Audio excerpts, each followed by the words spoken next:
Hi there friends, this is Grace and welcome to another video. So it is about middle week of November. Anyways, I decided that it's time to start thinking about Christmas cards. Now, in the past 2 years, I have just been doing those, picture photo cards where you order them somewhere online and then they come and you slip them in an envelope and they're good to go. Now, I love those, but I decided that I was going to make some handmade cards this year because I wanted to cut some cost. We did a birth announcement when my son was born. Figured I don't want to spend another, X amount of money on those photo cards. So I'm just going to make my own, and also to help me kind of use up my stash because that's my whole thing this year. Anyway, so this is the card that I've come up with, and along the way of mass producing this card, I have come up with some ideas that I would like to share with you guys. So first of all, the base is brown, and you probably are thinking that costs a lot of money, but I chose the brown card because I have a whole 25 stack of it.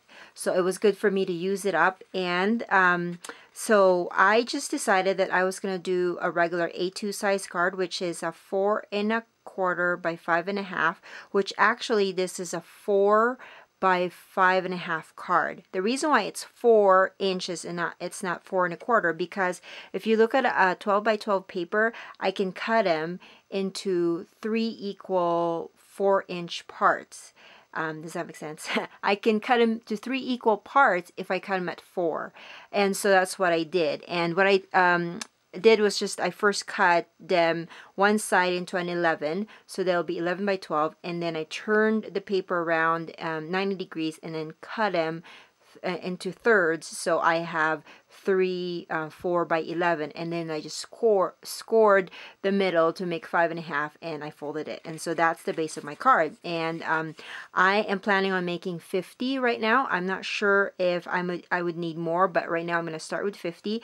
And then the pattern paper that I have that I'm using is first I've taken most of the patterns from this Heidi Swapp paper pad, which is what is the title of this? Believe, I think, is the title of this 12 by 12 pattern paper. And I decided to use the ones that would stand out with the dark brown, so I did a lot of greens and the reds and this kind of red.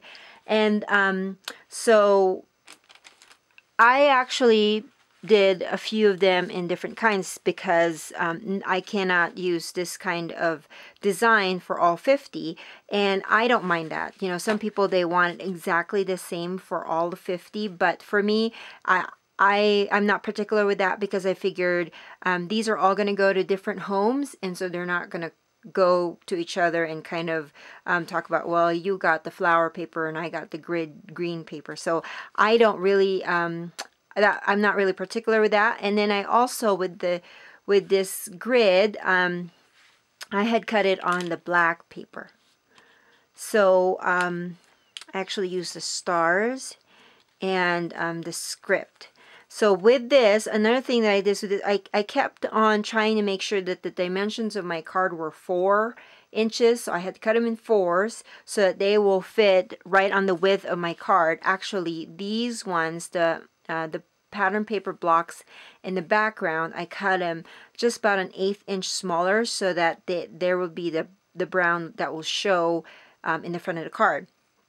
And then this one I just cut in 4, and I cut them by 4 by 3s. Now was it 4 by 3s or 4 by 2 1/2? I can't remember, but I have some left that was not exactly the size. As you can see, there's about a 1/2 inch difference, and so I just added that too. But I added that kind of in the bottom. These are the cards that pretty much done so far. They still got a few things that needs to be done with it. But like this one, because it's a shorter strip, I added it in the bottom, and that's fine with that's fine with me too, that it's not exactly the same design. So let's talk about the sentiments. So for the sentiment, I decided to go with my stamps so that I can maximize my supplies, because that's basically your goal in mass production, is maximizing the stuff that you have. And so I went with 3 stamp sets from Inspired by Stamping. The first one is Fancy Labels 4. And I used this one with a dot, and I stamped it on white cardstock, and then I stamped a sentiment from the holiday sentiments. This was from last year's release. I used this one on the bottom. Why is it? Okay. So this one was released from last year, and I used that for my sentiment. I did red for the frame and then brown, kind of a dark brown, for this sentiment. Now the frame had some dot designs on it, and so I thought of adding some texture with it. So I had just dotted it with some glue, some stickles, some silver stickles that I got from Michaels. So it's kind of, it takes some time to, like, if I made 50 of these, so it takes some time to, you know, dot all those glue. But I figured when I mail it, it would still have a texture, but it wouldn't be too bulky, because that's another thing that I took into consideration in designing this card, was that it has to be kind of flat enough that it would pass with just a regular stamp, because we all know that it takes, you know, it could get pretty pricey if you layer, or you design a card that has tons of layers, because then it doesn't go through their machine. It has to be hand sorted, and that costs more.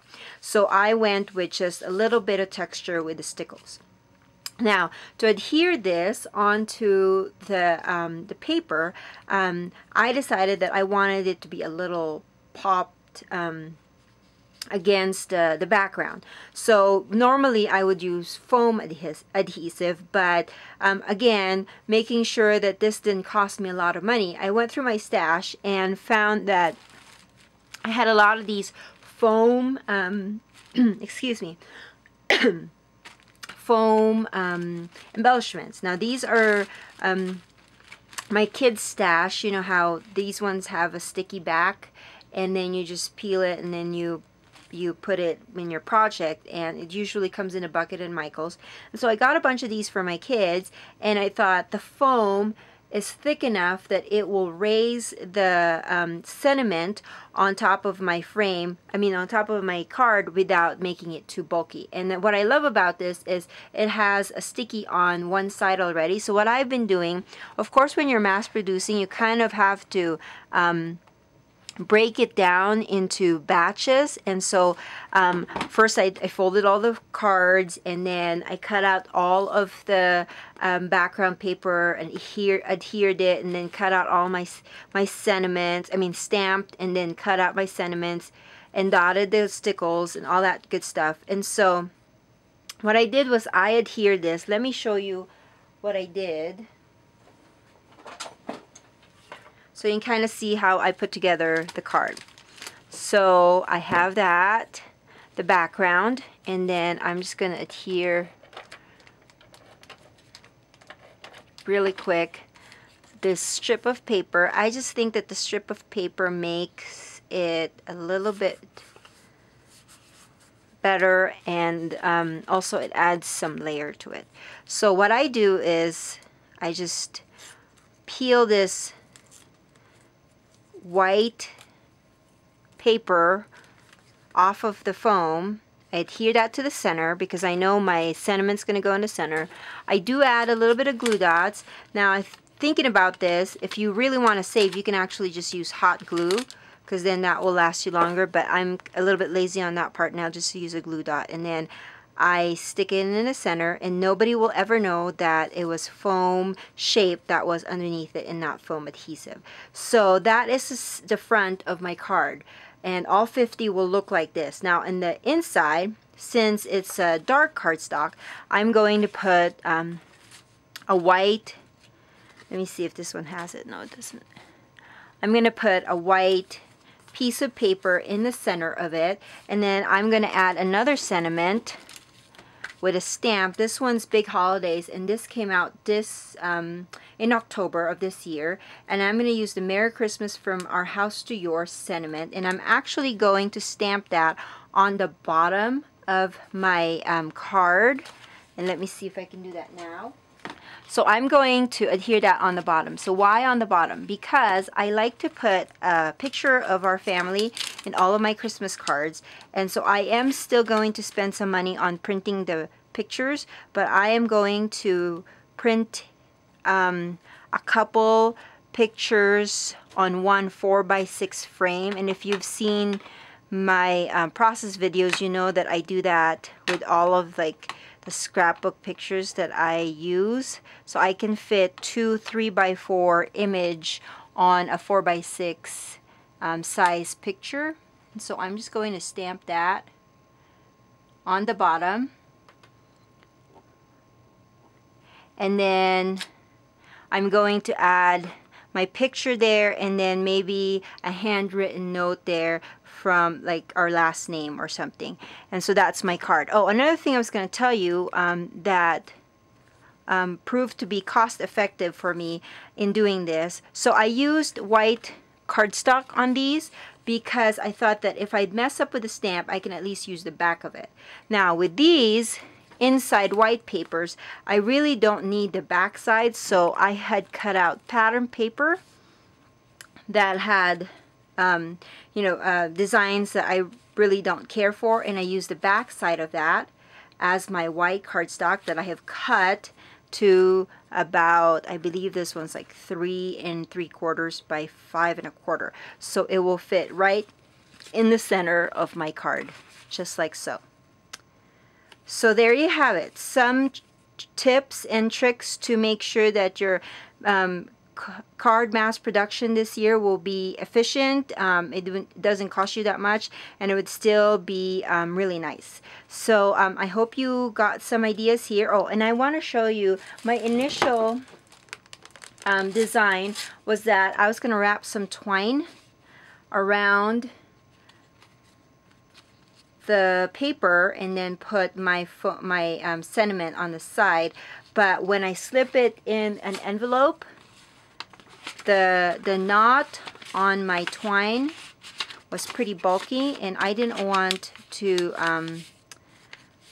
chance it that this will end up having to be hand sorted anyways. So I decided I was just going to go with a little bit more leaner design this time, just so I can make sure that it will be able to go in the mail without having fuss. So there, it's not too bulky. So there you have it. Thank you for watching, and good luck on all your Christmas card making this year, and I'll see you when I see you. Thanks. Bye.